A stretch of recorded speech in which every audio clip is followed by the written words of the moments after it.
Hello and welcome to episode 15 of season 6 of the Fat Doctor podcast. I am your host, Dr. Ashalami. I've just realised that I've been giving people the wrong information over the last couple of weeks, maybe even longer. I'm telling everyone that my book, No Way, is available for pre-order on the 22nd of April, and that is not true because today is the 22nd of April and my book is not available for pre-order until the 24th. And again, I'm recording this in the past, so that's all things, all things going well. But yeah, here we are. Either way, by the end of this week, I will have bit the bullet, and you can order No Way from Bezos. I'm afraid, from Amazon. If you have a problem with buying from Bezos, I'm sorry to hear that, but it is what it is. Everything you're about to hear today in this episode, and everything you've heard in the last 15 episodes has been from the book, taken direct from the book. So if you've been enjoying the season, then you'll enjoy the book. I've got to say that there were certain parts of the book that made me particularly angry and that I really struggled to write, and this was one of them. So if this one, it upset me when I was writing it, I got to warn you in advance that it's going to upset you as I share it. It'll be triggering. I'm going to be talking about two very important things. One is fertility treatment, another is organ donation. These are, very emotionally powerful and provocative subjects, and so take care of yourself. You may want to skip this one, especially if you are trying to conceive at the moment, or if you are dealing with, the issues surrounding organ donation. So yeah, take care of yourself and skip it if you need to. And for those of you who are going to listen and are going to follow along, I hope you get mad. I hope you're as angry as I am. I hope you're as devastated as I am by the end of this episode. You should be, especially if you're a healthcare professional. You should be filled with rage and shame in equal measure, because this is disgusting. This is some disgusting shit. And yeah, I think anger is kind of the point. It's kind of why the book exists. I'm not talking about sweet and light and fluffy stuff. I'm talking about actual life and death, and that's what today's about. It's actual life and death. So we're going to be talking about guidelines, specifically guidelines that deny certain groups of certain people, fat people, the right to fertility treatment and or organ donation, and we're going to talk about whether or not that's right and why the guidelines are. Do the guidelines hold any water? Are they correct? Do doctors and do healthcare professionals and hospitals and etc. have the right to do what they're doing? So, in an ideal world, everyone gets the best healthcare 100% of the time, right? Everybody, 100% of the population, get access to the best healthcare 100% of the time. That is the ideal. That should be everyone's basic inalienable rights. The right to healthcare. It just feels like such a basic right. But we don't live in that world. Let's be honest. There is a gap between what we want, what we hope for, what we expect, what we aim for, and what is happening in reality. And that is the gap that doctors and hospitals and policymakers exploit. And that's what we're going to talk about today. The argument that they make is resources are limited, so we have to make some hard choices. And so fat people are essentially positioned as the hard choice. The treatment of fat people is a luxury that we cannot currently afford. Even if hypothetically we should. Let's be real. That's how they'll position it. Resources are scarce. We have to decide who has the best chance of success based on the evidence, and that's why we will deny people with a BMI over a certain number this particular treatment. So first of all, we're going to figure out if that's true. And even if it's true, it's not. So you'll be happy to know the first part will be really obvious. It's not true. So their justification doesn't work. But even if it's true, is it correct? Is it valid? Can we do that? Is that the right way to go? Does that make sense? On the surface, it does sound very reasonable, but it isn't. So if you, in the UK, certainly, I imagine around the world, if you have a BMI over 35, most private fertility clinics won't touch you. For an NHS clinic, it has to be under 30. But for a private clinic, over 35, they won't touch you. Over 40, forget it. There are very few clinics. I believe there's only one at the moment in the UK.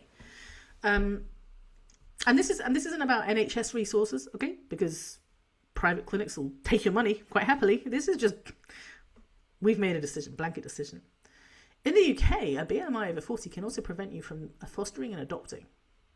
So basically what governments and organisations and policymakers have decided is that fat people who are struggling to build a family will be denied that right. Just there's no options. You can't have fertility treatment, you can't adopt, you can't foster, so you're fucked. Fat people are no longer entitled to help creating a family when they need it.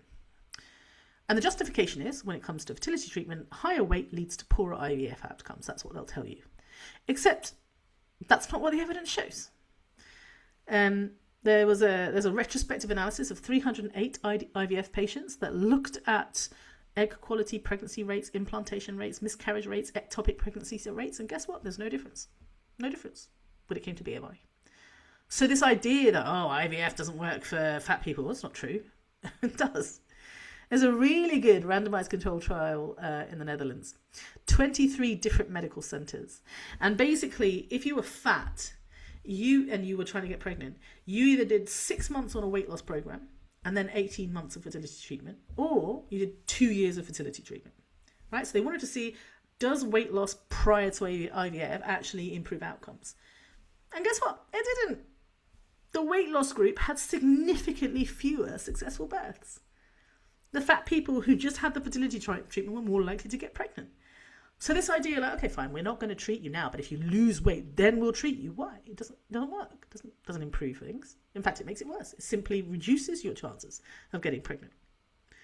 Delaying things made things worse.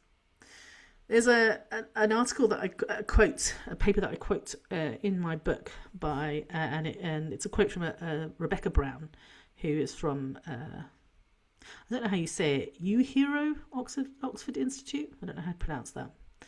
Anyway, in this paper, she basically argues there is literally no evidence linking a higher BMI to reduced live births, and there's insufficient evidence that IVF is less cost effective in fat patients. So either you look at the success rates or you look at cost effectiveness. There's insufficient evidence. So then doctors will go, okay, fine, IVF works in fat people, but if you're fat, you're more likely to have pregnancy complications. So we cannot, in all good consciousness, get a fat person pregnant knowing that they're going to have complications down the line. That's not okay. And that there are hospitals are telling the IVF clinics, that's why we refuse, that's why we don't want you. They're putting pressure. They say, stop letting fat people get pregnant because we don't want them. We don't want the fat pregnant people. Stop giving them a chance to get pregnant. That's what they'll say. That's genuine. It's a lot of pressure from local hospitals telling IVF clinics, even in private IVF clinics, stop giving IVF to people with a BMI over 35 because they're at higher risk. Even if we could prove that being fat was actually the cause of that higher risk, even if we could prove that, which we can't, but even if we could prove that, there are lots of reasons why people would have a higher risk pregnancy, right? Lots of reasons. Weight might be one of them, but there are loads of other ones. So if you're going to argue that a BMI sort of cutoff is in place because of the potential future risk of pregnancy complications, you must apply that to every condition that could theoretically, potentially increase your risk. So, for example, anyone that has high blood pressure shouldn't be allowed to have IVF. Anybody that has diabetes shouldn't be allowed to have IVF. And anybody who has rheumatoid arthritis shouldn't be allowed to. I can start listing as many complicated conditions as you like. But they're not automatically denied IVF. I'm not talking about case-by-case basis. You might have this conversation with a fertility specialist who says, look, your risk of pregnancy is really, really high, and I don't think this is appropriate. That is a individual conversation to be had between a clinician and a patient. It's not my job to interfere in that. But blanket, BMI, arbitrary cutoffs, that's a completely different thing. This is discrimination. A blanket exclusions are discrimination. There is no other way to describe it. So there's no evidence supporting the cut-offs in the first place. But beyond that, it is obviously discriminatory. And doctors aren't just, this isn't like in a situation where, I don't know, you get diagnosed with a condition. You get diagnosed with fatty liver disease, right? And the doctor says, lose some weight. I mean, you could be like, fuck you, or you can do what they say. And either way, doctors shouldn't be telling people to lose weight for fatty liver disease because there's no evidence that it works. But it's just, that's one situation. This is a different situation, right? This is a different scenario. In this case, people are being denied reproductive autonomy. And that's a very different scenario. Now, I know that there are certain parts of the world where politicians and religious leaders would like you to believe that reproductive autonomy is not a basic human right. But it is. And it sure as shit is in the UK.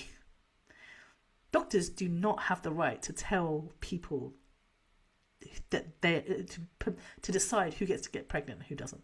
Doctors have no right to do that.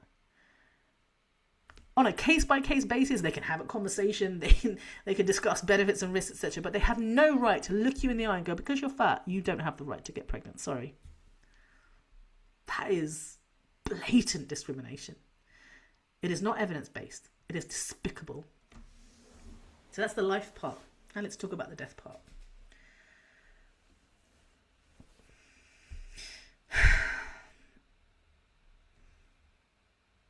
Kidney donate. So I'm just getting my notes ready.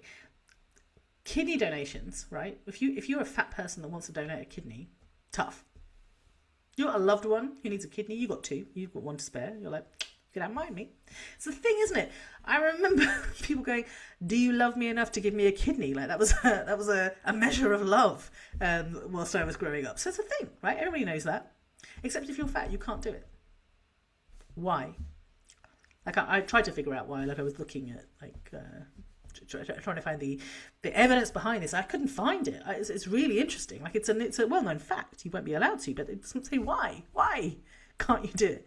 And I found one organisation explanation.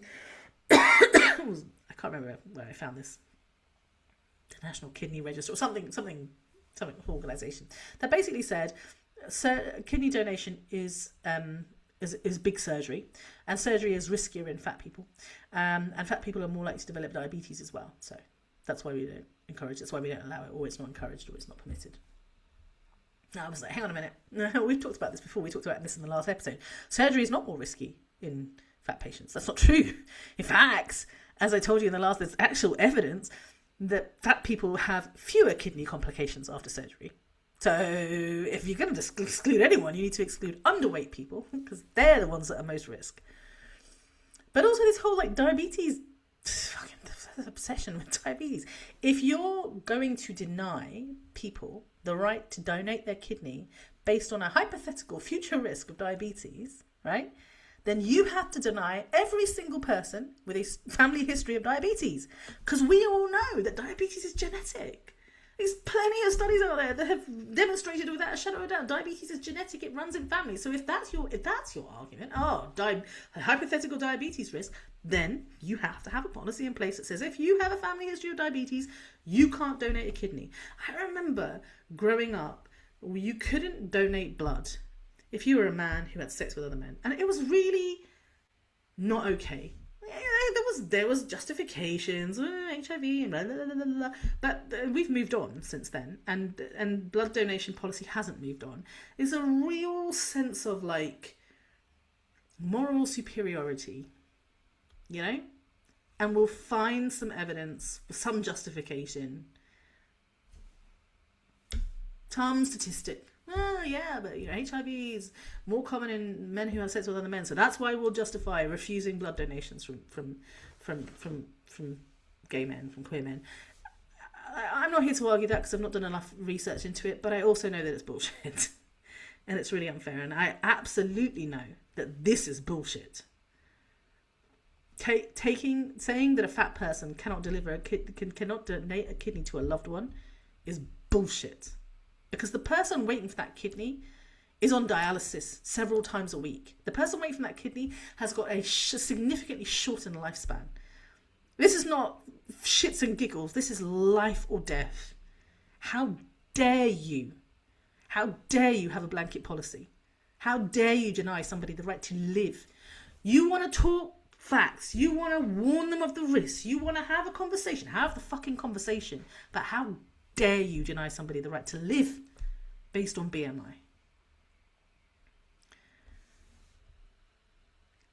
You know, there's evidence that kidney transplant recipients, because that's the other thing, if you're fat, you also can't receive a kidney.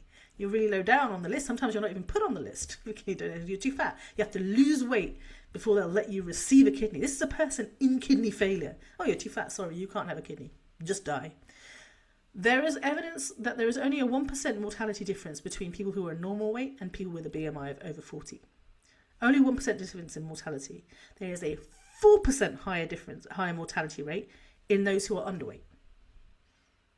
So why don't underweight people get told, we're not going to give you a kidney unless we fatten you up first? Why are underweight people not removed from the register? Why are underweight people not denied the right to have a kidney? Why is it only people who are fat? It's more dangerous if you're underweight. Explain that one. Same goes for liver transplant. There's a study that showed that over 70% of US liver transplant directors and, you know, people in charge had formal policy restricting patients with a BMI of 40. And yet, there is also evidence that people with a BMI of 40 had similar post-transplant mortality rates, similar graft failure rates as people with a normal BMI. There was no increased risk of mortality for people with a BMI of 40. Especially after 2007, the data is very clear here. There is no difference in mortality rates. And there's also evidence that fatter people derive a greater survival benefit. Genuinely derive a greater survival benefit, and yet, equally, are more likely to die on the waiting list because of their weight. And I quote a person in the book who wrote an article or is quoted in an article in the Canadian Medical Journal, who basically says, look, people with diabetes, people with hepatitis C, they aren't excluded from the kidney transplant list. They have comparatively poor outcomes. Like, if we're excluding people who have poorer outcomes, which, I mean, it's up for debate whether they do anyway, but if we are, then we have to do it again, universally. We cannot do some and not others, because then it's discrimination. Why are we picking on fat people? Specifically. Why fat people? Why are we using BMI, which is, by the way, a notoriously inaccurate marker of health, to make life and death decisions? It is cruel, it is inhumane, and it is also ethically indefensible. To why? And this is the bit. And this is the bit that I'm going to argue now, and people are going to say that's unfair, and you're drawing too many connections that don't exist, and you're making it up, and you're being hysterical, whatever they want to do. I stand by this. I will stand by this. I will fucking die on this hill. This is the bit that keeps me up at night. I believe that these decisions are being made specifically so that fat people will not be able to reproduce, and fat people will die quicker. I believe this is selective breeding. I believe that this is eugenics. I believe this is intentional. Fat is genetic, right? Fat parents, more likely to have fat children. Fact. So if you want to fight the quote-unquote war on obesity, a good way to do that is to stop fat people from reproducing. That is eugenics, that is selective breeding, that is literally the definition of selective breeding. And you're going to say, whoa, Ash, that's so extreme. That's such a stretch. No one's actually saying that. We would never do that. Hey, hang on a minute. We're already screening for a whole bunch of medical conditions when it comes to IVF, right? Like, routinely, we screen out also, the defective ones, as it were. So we've already incorporated some level of selective breeding into fertility treatment. Why is it such a stretch to assume that this isn't part of it? Why is it so kind of shocking to think that maybe, just maybe, the people in charge have decided we're just going to punish fat people. We are not, we just don't want fat people making fat babies, so let's just not let them have children. Maybe it's a subconscious thought, maybe it's not, maybe it's intentional. But who gives? How dare anyone make a decision who is worthy enough, who is valuable enough to have a child? Because this shit is not based on actual science or evidence.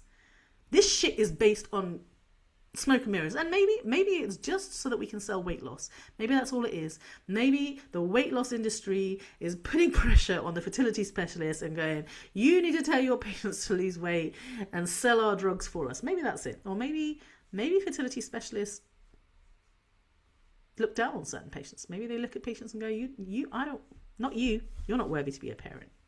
You're too fat. You clearly don't take care of yourself.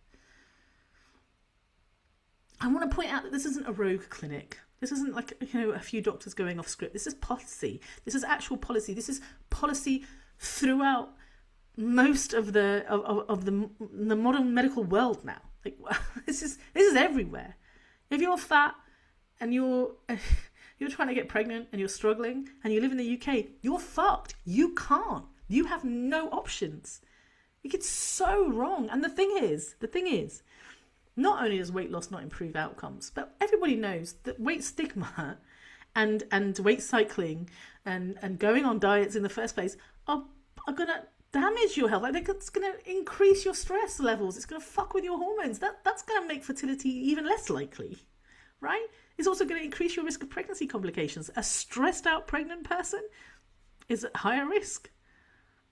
So none of this is for the benefit of you. This isn't about you. This isn't about caring about you. It's not caring about you and your future child. There's nothing to do with that. They don't care about you. Don't let them lie to you and pretend they do. They don't give a flying fuck about you. There's probably lots of reasons. There's probably financial reasons. It's probably because they want to have better success rates, because if you're an IVF clinic, like the more likely you are, the better your success rates, the more likely people will buy shit from you. Like at the end of the day, it's all about money. There might be lots of reasons, but don't for one second think that the reason is you, because it isn't. They don't give a fuck about you. Doctors really don't. There isn't a doctor out there. I had a conversation with a doctor recently. For the first time in my life, I admitted to one of my doctors, I'm terrified of you. Not you personally, because you're a great doctor. And the only reason I can tell you that I'm terrified of doctors is because you're such a great doctor and you're not like the rest of them. But I was like, I don't think you understand how scary it is for me to come to this appointment. How scary it is, like, to show up as my authentic self in this appointment.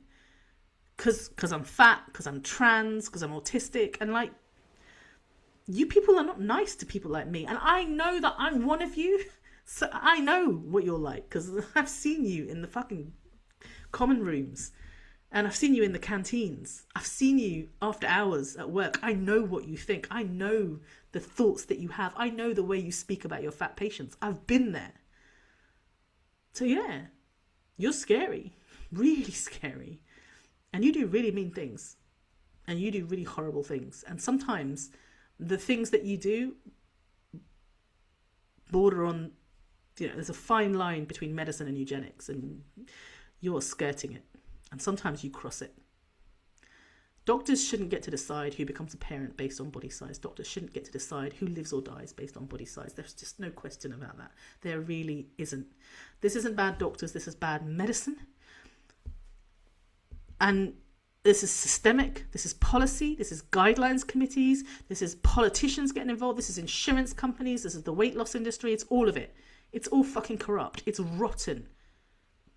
From the top down, from the bottom up, it's rotten. Any way you slice it. The guardians of best practice, these people who are supposed to be in charge, who are making the decisions based on the best interest of the public, they are enshrining discrimination. They are enshrining harms into their recommendations, into their official recommendations. It's all by design. That's the fourth part of my book. It's all by design. It's all intentional. You can follow the money trail and you'll see it. It's very open, very obvious, very explicit. This has never been about you. It's never been about you. If you're a fat person listening to this has never been about your health. None of it. None of it was ever about your health. It's never about your well-being. Nobody actually gives a shit if you live or die. They might pretend that they do, but they don't. If they cared about your health, if anybody actually cared about your health, they would be committed to reducing levels of weight stigma, to giving you evidence-based treatment, to not missing a diagnosis because they're too focused on your weight. They would be committed to your basic human rights, to justice and fairness, to working ethically and without discrimination. If they actually cared about you, they don't care about you. They're not committed to any of those things. That's the reality. That's why I'm angry. That's why I wrote this book. That's why I want you to read this book. That's why I want you to share this book. Before I stop, I want to speak directly to anyone who has listened to this and has been denied fertility treatment, who has been told to lose weight before they adopt a child, who's been denied a transplant or denied donating an organ. To any of the people out there, like, there is help, there is support. I'm here. My very good friend Nicola Salmon is around, has also written a fantastic book for people who are looking for fertility treatment and are fat. But I just need you to hear right now, none of this should have happened, that it was not your fault, that there was no evidence supporting what doctors have done to you. The people who did this harmed you, and there is no justification for what they did. If you are in the midst of being refused something, there are ways to challenge these decisions. And I'm gonna put this out there. It's not easy. It requires a level of energy. It requires you to be resourced in a way that oftentimes you aren't. Like, you're already depleted. You've already spent all of your time and energy, and oftentimes money as well, getting to where you are, and to be denied at that moment is agonizing, and weight loss feels like the simplest solution. And hey, if that's what you're planning to do, I 100% support you. I totally get it. I would probably do the same thing in your situation. But if you want help challenging these decisions, if you're thinking, I've been told I can't have surgery, or I can't have this, or I can't have that based on my BMI alone, please get in touch. Please get in touch. Check out No Way. All of the information, the IVF data, the transplant information, the eugenics argument, all of it, it's all in the book, all with references that you can read. And I'll be back next week. Maybe, I say I'll be back next week. I always say that, and then I think, when are you going to take a day off, Asha? But hopefully I'll be back next week. And if I'm not back next week, I will be back the week after. Don't forget to pre-order the book.